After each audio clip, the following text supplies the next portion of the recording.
Every month comes to the Paurnima, full moon.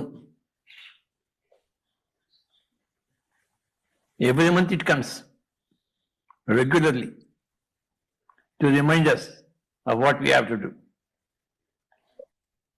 what we can do for ourselves.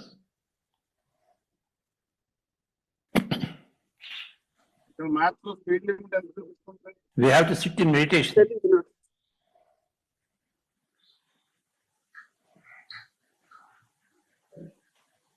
And draw energies from the cosmos. Abundant energies.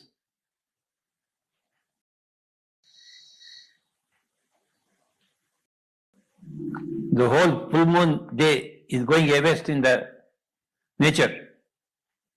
It should be harnessed. All that energy should be harnessed.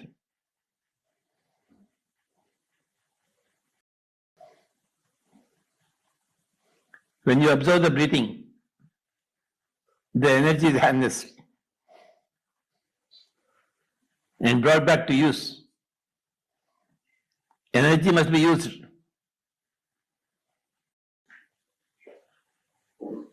Energy must be drawn, it must be used wisely. That's what we are all here for. So full moon nights, cosmic energy is abundant. Infinite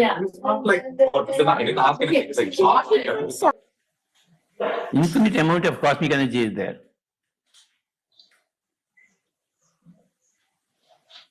Which energy runs the whole world.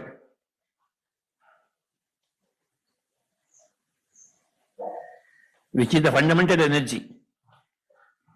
Cosmic energy is the fundamental energy.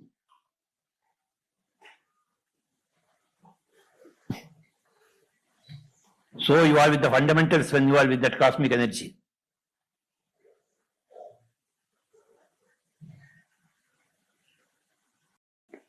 You observe the natural flow of your breath. You are with the flow of the cosmic energy.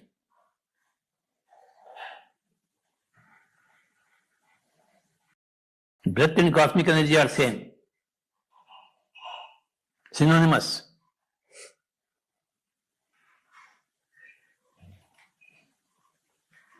All the problems of the body vanished in cosmic energy.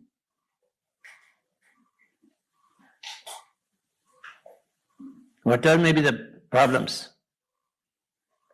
arise because of lack of cosmic energy.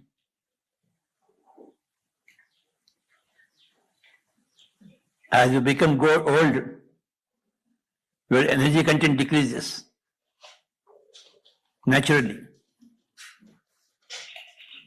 When it decreases, when it crosses a limit, you die. That is a natural happening.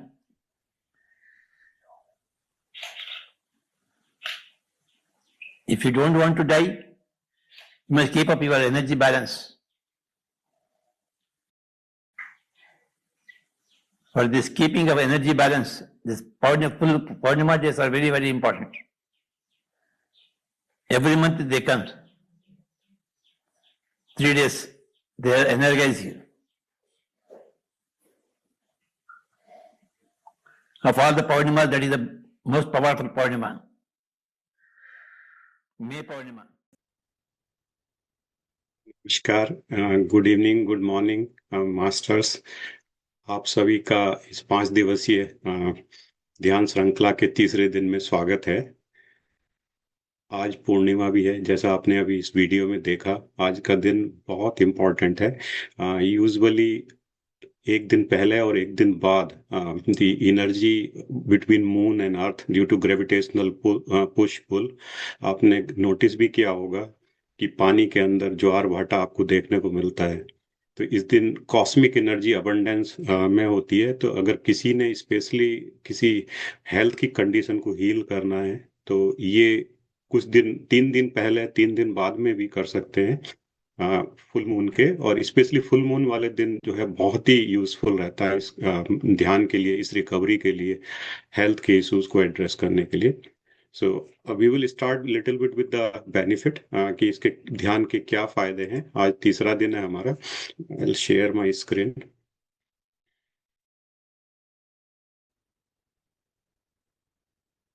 आज का हमारा विषय है ध्यान तनाव को दूर करता है और शारीरिक स्वास्थ्य में सुधार करता है। It reduces stress and improves health. तो थोड़ा सा इस विषय में बात करेंगे।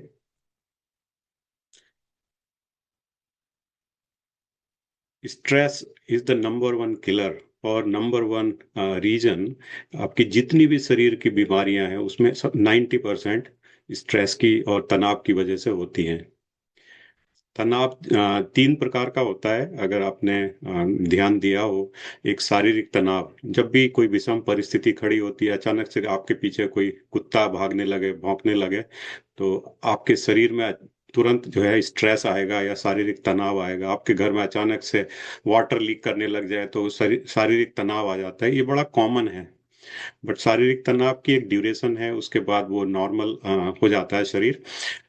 सबसे ज्यादा तंग करने वाला, सबसे ज्यादा क्रिटिकल जो है वो मानसिक तनाव है, जिसको मेंटल स्ट्रेस भी कहते हैं। और ये कहाँ से होता है? ये हमारे जो मन में जो विचार चल रहे होते हैं उनसे ट्रिगर होता है। और जैसे किस किस तरह की कंडीशंस में ये ट्रिगर होता है, जैसे आपको कहीं पर डर है कि कोई दूसरा आपको ब्लेम करेगा, या कई बार आप सब चीजों के लिए हाँ बोलते रहते हैं पूरे दिन कि मैं ये भी कर लूंगा, ये भी कर लूंगा, अपनी चिंता करे वगैरह। या कई बार ऑफिस में हो, आपको अपने बॉस को प्लीज करना है या अपनी टीम को प्लीज करना है, सबको खुश रखना है। घर में भी होता है ये अक्सर। हम हर चीज को हाँ हाँ करते हैं, शरीर साथ ना दे फिर भी हाँ करते रहते हैं। और आपको जो है उसकी वजह से भी स्ट्रेस होता है। या आप एक साथ कई काम करने की कोशिश करो, जिसको ऑफिस में बोलते हैं कि मल्टीटास्किंग। मल्टीटास्किंग से भी स्ट्रेस होता है। तो मेंटल स्ट्रेस का मेन रीजन है आपका कि जो आपके दिमाग में कंटिन्यूअस विचार चलते रहते हैं, और उसमें जो जो अधिकतर विचार आपको डर वाले होते हैं या जिसमें आपको किसी तरह का खतरा है, वो सबसे अधिक आपको अफेक्ट करते हैं। सबसे ज्यादा मेंटल स्ट्रेस या मानसिक तनाव उन्हीं की वजह से होता है। और तीसरा होता है केमिकल स्ट्रेस या रासायनिक। वो यूजुअली फूड के थ्रू, जो हम फूड ग्रहण करते हैं या खाना जो खाते हैं, उसमें कितने केमिकल्स डाले जाते हैं, फर्टिलाइजर्स डाले जाते हैं।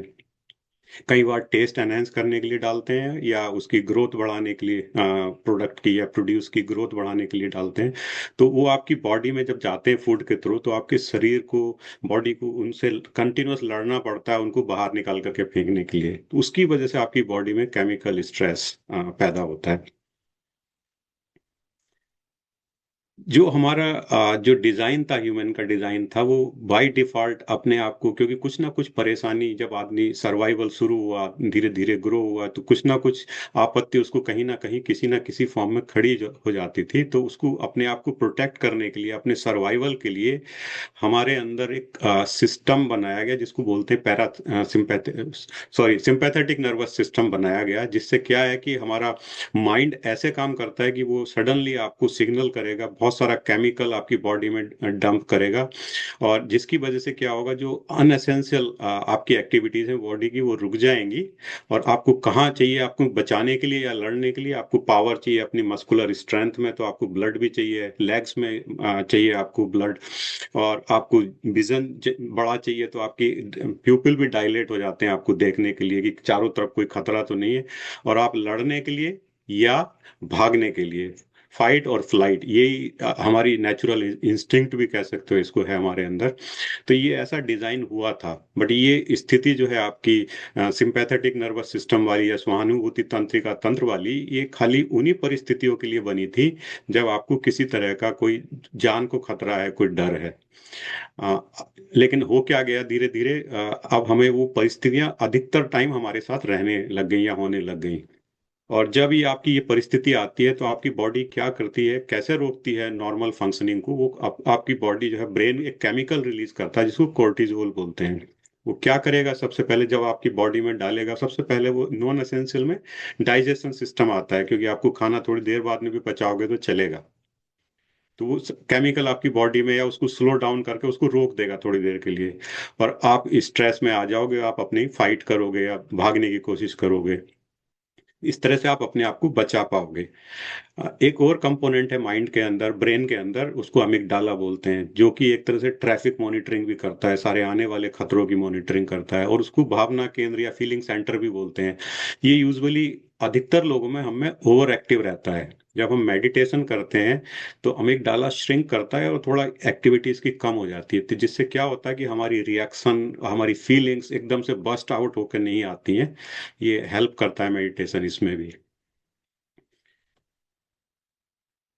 अब हुआ क्या कि जब आपका ये संतुलन बिगड़ना शुरू हो जाएगा, क्योंकि आपने थोड़ी देर के लिए रोक दिया डाइजेस्टिव सिस्टम को, और बॉडी अगर नॉर्मल होगी तो डाइजेस्टिव सिस्टम आपका जो प्रोसेस है वो रिस्टोर होगा। लेकिन हुआ क्या कि आपने ऑफिस में काम कर रहे थे, आपको कंटिन्यूस स्ट्रेस था, भले ही वो मैनेजर की वजह से हो या प्रोजेक्ट की डेडलाइन हो या घर में स्ट्रेस हो किसी वजह से, आपको फाइनेंशियल इश्यूज हो, नौकरी का खतरा हो, हर समय आप स्ट्रेस में रहते हो, तो आपको नॉर्मल स्थिति में आने का मौका ही नहीं मिला। नॉर्मल स्थिति होती है आपकी जिसको बोलते हैं पैरासिम्पैथेटिक नर्वस सिस्टम। जब आप सेफ फील करते हो, जब आप काम फील करते हो, आपकी नॉर्मल कंडीशंस होती हैं। बिकॉज सिंपैथेटिक नर्वस सिस्टम में क्या होगा, आपको जो है आपकी हार्ट बीट बढ़ जाती है, क्योंकि आपने अपने आप को बचाना है। लंग्स बहुत तेज काम करने लगते हैं, क्योंकि बॉडी को ज्यादा ऑक्सीजन चाहिए होती है फाइट करने के लिए। तो आप कंटिन्यूस स्ट्रेस में रहने की वजह से केमिकल इम्बैलेंस आपकी बॉडी में शुरू होगा, हार्मोनल इम्बैलेंस स्टार्ट हो जाएगा, जिसकी वजह से बहुत सारी बीमारियां, हाई ब्लड प्रेशर है, और इसके अलावा स्किन की डिसीज भी आपको शुरू हो सकती है उसकी वजह से कि, और इसके अलावा स्किन के अलावा मस्कुलर पेन, और इवन जो माइंड की जो प्रॉब्लम खड़ी होती है, जैसे कि सर दर्द है और माइग्रेन है, ये सारी बीमारियां शुरू होने लगती हैं अगर आपका नॉर्मल सिस्टम नहीं रहेगा, या प्रोलॉन्ग सिस्टम जो है, प्रोलॉन्ग टाइम के लिए अगर आपका सिंपैथेटिक नर्वस सिस्टम एक्टिव रहेगा।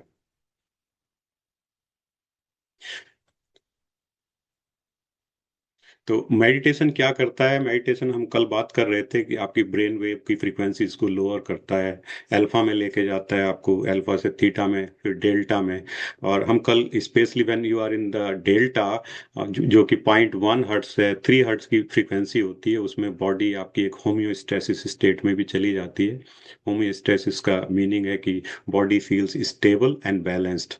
तो वहां पर बॉडी की बहुत रिकवरी होती है। तो मेडिटेशन आपको जो है रिकवरी में, हीलिंग में, आपकी नॉर्मल स्टेट रिस्टोर करने में बहुत हेल्प करता है।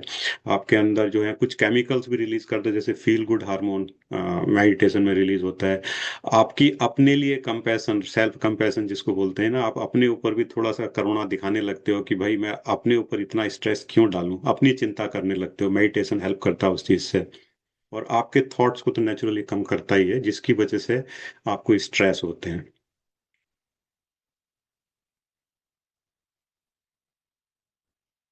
और मेडिटेशन में क्या है कि आपकी जो सेल्स हैं बॉडी की, जब आपकी हीलिंग शुरू होती है मेडिटेशन में, तो आपकी सेल की रिप्लेसमेंट इजी हो जाती है। नहीं तो क्या होता है, एंटी एजिंग स्टार्ट हो जाती है स्ट्रेस की वजह से, जिससे आप जल्दी बूढ़े होने लगते हो।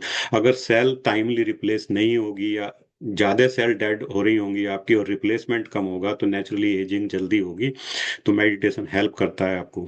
और मेडिटेशन आपको हेल्प करता है आपकी जो रोग प्रतिरोधक क्षमता है, जिसको इम्यूनिटी बोलते हैं, उसको भी इम्प्रूव करता है। क्योंकि आप फियर के बाहर आ जाते हो, आप डर नहीं फील करते हो, आप कई बार सरेंडर कर देते हो परिस्थितियों के लिए, जिससे कि आपकी एटलीस्ट हेल्थ इंप्रूव होने लगती है, आपके थॉट्स कम होने लगते हैं मेडिटेशन की वजह से। और आपको न्यू जीन एक्सप्रेशन भी स्टार्ट हो जाते हैं, जिनसे कुछ ऐसी बीमारियों का भी ट्रीटमेंट हो जाता है जो कि बड़ी यूनिक नेचर में होती हैं। जैसे कि कैंसर हो गया, कई लोगों को जॉइंट पेन हो गया, क्योंकि जो जीन्स है वो न्यू प्रोटीन्स बनाने प्रोड्यूस कर देता है, और आपकी हीलिंग स्टार्ट कर देता है उन सिनेरियोज में।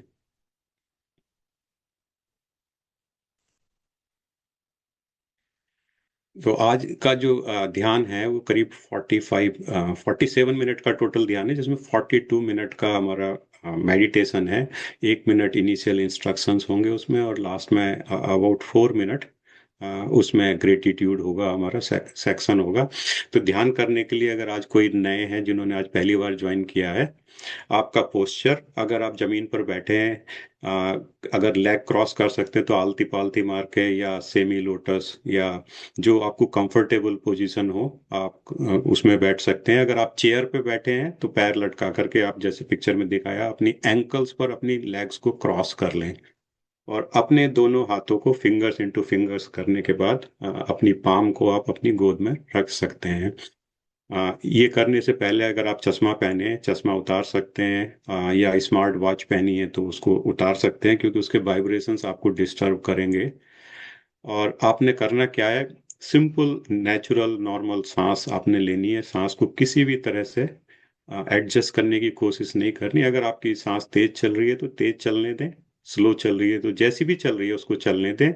और आपने आंखें बंद करके अपनी सांस को खाली ऑब्जर्व करना है, कोई एनालिसिस नहीं करना, कोई किसी तरह की एक्टिविटी नहीं करनी, सांस के साथ कोई एक्सरसाइज नहीं है, सिर्फ सिंपल ऑब्जर्वेशन। जिसको बोलना चाहिए आंख बंद करके अवलोकन या निरीक्षण आप बोल सकते हैं इसको।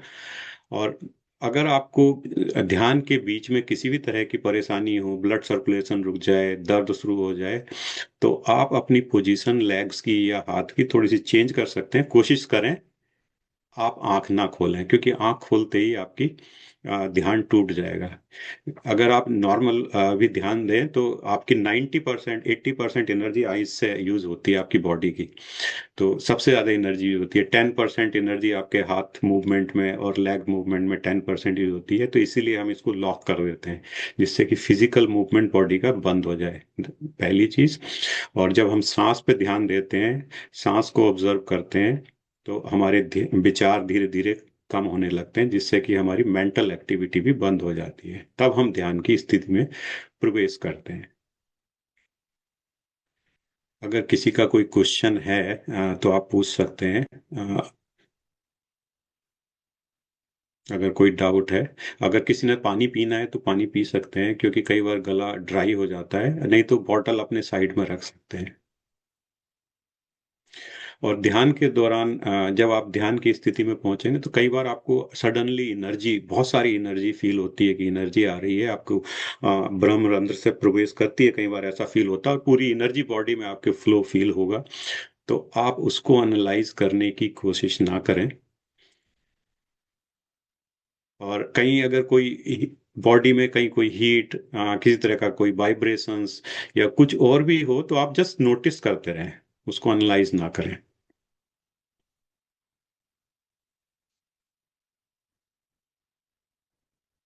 मैं ऑडियो प्ले करूंगा, उसमें एक बार फिर से थोड़े से इंस्ट्रक्शंस रिपीट होंगे। और बीच बीच में एक बहुत लो गाइडेंस है आज उसमें, लेकिन गाइडेंस सेकेंडरी है, आपको उस पर ध्यान नहीं देना है। वो खाली आपको ये रिमाइंड कराने के लिए है कि आपने अपनी सांस को ऑब्जर्व करना है।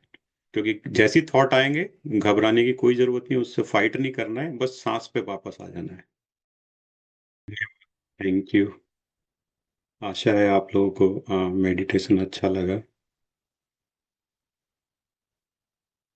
यदि मेडिटेशन के दौरान हुए अपने किसी एक्सपीरियंस को आप शेयर करना चाहते हैं तो अनम्यूट करके शेयर कर सकते हैं, या ध्यान से संबंधित आपका कोई क्वेश्चन है वो भी आप पूछ सकते हैं।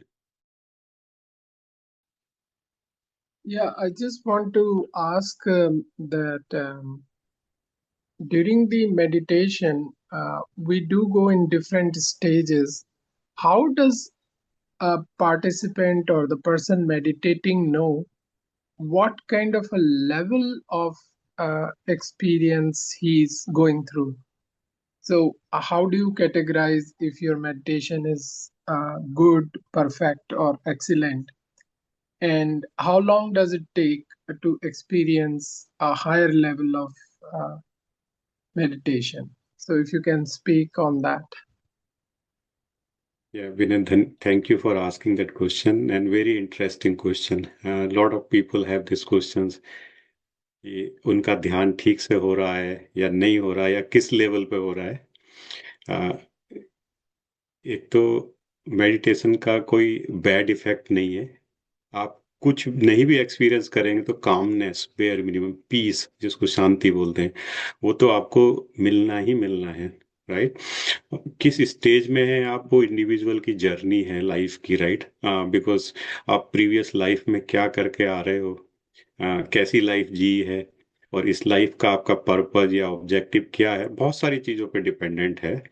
तो कई, बट अधिकतर लोग, मैक्सिमम जो लोग हैं, वो अल्फा स्टेट में तो सभी चले जाते हैं। बॉडी की क्या स्थिति है, थकी है या ठीक से सोए नहीं है, तो वो लोग अधिकतर क्या है, स्लीप स्टेट में चले जाएंगे, जिसको हम योग निद्रा भी बोलते हैं। काफी लोग हैं जो थीटा तक जाते हैं, डेल्टा में बहुत कम लोग जा पाते हैं, बिकॉज आपको जो ड्यूरेशन मिलती है, जब आपकी, यू विल फाइंड कि जब सांस पहले आपकी लंबी चल रही होगी, धीरे धीरे धीरे धीरे छोटी होने लगती है, और लास्ट में एक फ्लैश, एक स्पॉट के फॉर्म में आपके थर्ड आई पे जाकर रुक जाती है, और आपको कई बार पता ही नहीं लगता, आप सांस नहीं ले रहे होते उस स्थिति में। वो आपकी ध्यान की स्थिति है। उस स्थिति में अलग अलग लोगों के अलग अलग एक्सपीरियंस होते हैं, तो इसलिए ये कहना मुश्किल है, कोई स्टैंडर्ड स्केल नहीं है इसका मेजर करने का कि आपको किस लेवल का एक्सपीरियंस हो रहा है। बट एक चीज निश्चित है कि आपको कहीं ना किसी फॉर्म में बेनिफिट अवश्य मिलेगा। हम सबके सब जो है ना, फिजिकल वर्ल्ड से ड्राइव होते हैं, अपनी फाइव सेंसेस से जो भी एक्सपीरियंस करते हैं उसके बेसिस पे सारा लाइफ डिसाइड करते हैं, सारे डिसीजन लेते हैं। जब आप मेडिटेशन करोगे तो आप इनर वर्ल्ड से गवर्न होते हो, सब कुछ आपके कंट्रोल में, आपके पास होता है, आपको पता होता है कि आपके साथ जो भी हो रहा है वो आपके इनर वर्ल्ड में जो भी चल रहा है उसकी वजह से हो रहा है। यू स्टॉप लुकिंग आउटसाइड, तो उस तरह से आपकी प्रोग्रेस होती है, आपको समझ में आने लगती है अपनी अपनी परिस्थितियां, सबकी अलग अलग है। तो कोई एक रूल नहीं है ये बता पाना कि किसी के साथ क्या हो रहा, और words can not explain the experience. दूसरा ये है, जो मेडिटेशन का जो एक्सपीरियंस है उसके लिए वर्ड्स है नहीं, जिसको कई बार लोग बोलते हैं ना ब्लिस, उसको एक्सप्लेन करना मुश्किल है वर्ड्स में। बट प्रैक्टिस करने से धीरे धीरे आप जो है, मेडिटेशन आपका डीपर होने लगता है आपके, क्योंकि बिलीव्स में और आपकी थिंकिंग में, सब चीजों में ट्रांसफॉर्मेशन होता है। तो इसलिए प्रैक्टिस करते रहना जरूरी है, और आज का दिन स्पेशली जैसे बहुत इंपॉर्टेंट था, या फुल मून के 2-3 दिन पहले और 3 दिन बाद तक भी आप कर सकते हैं। एनर्जी हाइटन्ड होती है अर्थ प्लैनेट पे। डे आफ्टर टुमारो, परसों हम थोड़ा सा ये भी बात करेंगे कि एनहेंसमेंट के लिए, मेडिटेशन के लिए क्या करना चाहिए, वो हमारे सेशन का पार्ट है। तो उसमें ग्रुप मेडिटेशन और ये फुल मून, दोनों ये टॉपिक भी आएंगे उसमें as a tool. Thank I you. hope Vinay, I was able to answer, but Yeah, there yeah, is no defined scale for that. Yes, individual experiences are different. Thank yeah. you. Thank you for explaining. It was very helpful to understand the level that you are and what kind of experiences people experience and how it helps us to achieve peace and calmness, which I think everyone is trying in these days. But it is very difficult. So, meditation is the only uh, way we can achieve some level of calmness and peace. Thank you for your session. Yeah, thank you, Vinay.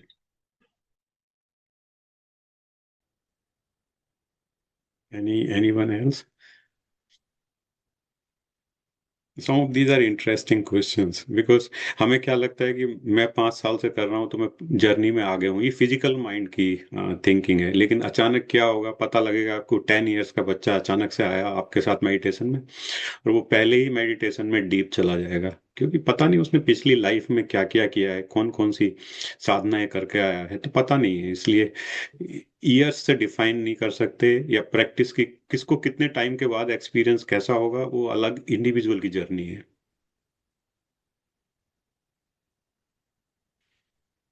Sir अभिषेक, ये मेरा एक question है। या please. Sir अभी जब हम meditation करते हैं या जब ध्यान करते हैं, तो बहुत बार ऐसा होता है कि हम ब्रेथ पे कंट्रोल करने का करते हैं बट मन डाइवर्ट हो जाता है। कोई कोई हमारे जो डेली रूटीन्स है या जो स्ट्रेस है या बहुत सारा, तो कुछ बेस्ट प्रैक्टिसेस है या बेस्ट वे है कि फिर से वो ध्यान वापस हमारे ब्रेथ पे लेके आने का, या वो थॉट से अलग होने के लिए कोई बेस्ट प्रोसेस या कुछ कुछ होता है ऐसा? नहीं देखो, हम इसके बारे में हम परसों भी बात करेंगे। हाँ, बट हमारा जो है, आपको एक तो करना कुछ नहीं है, कंट्रोल नहीं करने हैं थॉट्स को या किसी चीज को। आपको सिर्फ सांस को ऑब्जर्व करना है। आप अपनी नाक में क्या कहीं पे भी आप up to mid point in your eyebrows, right, कहीं पे भी आपको फील हो रहा है, या इवन कर क्या सकते हैं कि अगर आप अकेले हैं तो ईयर प्लग्स लगा सकते हैं। ईयर प्लग लगाने के बाद आपको आपकी सांस बहुत इजीली फील होती है, चलती हुई साउंड आने लगेगी आपको मूवमेंट की। तो आपको उसके साथ रहना है। थॉट्स आना नेचुरल है, हमेशा आएंगे। और हर दिन आपकी मन की स्थिति जो है अलग अलग होती है। आपके साथ दिन में क्या हुआ उस पर बहुत निर्भर करती है। तो अगर किसी से लड़ाई हो गई या अचानक आप स्ट्रेस में हो, तो कई बार क्या होगा, मेरे साथ भी होता है कि 1 घंटा ध्यान में बैठते हो और पूरे टाइम थॉट्स चलते रहते हैं। ऐसे होता है कभी कभी। तो आपको एक तो थॉट्स के साथ बहना नहीं है, एक के बाद एक आएगा, बस आपको ऑब्जर्व करना है कि हाँ थॉट आ गया, मुझे वापस सांस पे जाना है अपनी। बस ये करते रहना है। ये एक तरीका है। कुछ और चीजें हैं कि जैसे आप अगर नहा करके बैठते हो, और अगर आपका टाइम अगर आप सेम रख सकते हो डेली मेडिटेशन का, तो कुछ ऐसी चीजें हैं, क्योंकि आपकी बॉडी उसी हिसाब से प्रिपेयर करने लगती है अपने आप को डेली। कुछ उस टाइप की चीजें हैं। कुछ आप नेचर के साथ कर सकते हो। आपके घर में प्लांट्स हैं तो उनके साथ बैठ के आप मेडिटेशन कर सकते हो। वाटर की साउंड हो, चाहे आप कोई छोटा सा घर में वाटर फाउंटेन भी रख सकते हैं। इन ये चीजें हेल्प करती हैं आपको हमेशा काम डाउन करने में भी। वाटर की साउंड तो बहुत हेल्पफुल होती है। कुछ प्लेसेज हैं, जैसे कभी आपको मौका मिले माउंटेन्स में जाने का तो आप वहाँ मेडिटेट कर सकते हैं। बट घर में इजी है, प्लांट के साथ करना है, या किसी छोटे मोटे वाटर फाउंटेन के साथ कर सकते हो। कुछ अच्छी फ्रैग्रेंस के लिए आप अगरबत्ती या कोई और चीज ऐसी जला सकते हो। कुछ कुछ ऑयल्स आते हैं जो आपको अच्छी फ्रैग्रेंस देते हैं। और नहा करके बैठो, उससे भी फर्क पड़ता है, क्योंकि वाटर का एक डिफरेंट इफेक्ट है आपकी ह्यूमन बॉडी पे है। खाली बाहर से वॉशिंग नहीं होती, आपकी पूरी सेल्स में रिजुविनेशन सा थोड़ा सा हो जाता है, और मन शांत होता है हमेशा नहाने से। तो ये कुछ चीजें आप कर सकते हो। ओके, ठीक। Thank you. Thank you. कल का हमारा टॉपिक होगा, क्योंकि हम फिजिकल वर्ल्ड से गवर्न हो रहे हैं, तो ये कॉन्सेप्ट हम लाने की कोशिश करेंगे कि we are not physical body, we are not even mind, we are energy being, और we are energy, specks of energy. हम केवल ऊर्जा और वाइब्रेशंस जिसको बोल सकते हैं, या स्पंदन, यही दो चीजें हैं। कल इसकी बात करेंगे। थोड़ा सा साइंस का एस्पेक्ट भी लाएंगे उसमें, एटम्स और उसके न्यूक्लियस में क्या होता है, और थोड़ा सा ड्वेल नेचर ऑफ इलेक्ट्रॉन, उसकी हम बात करें कल के सेशन में। So thank you for joining. धन्यवाद। कल आपसे फिर मुलाकात होगी।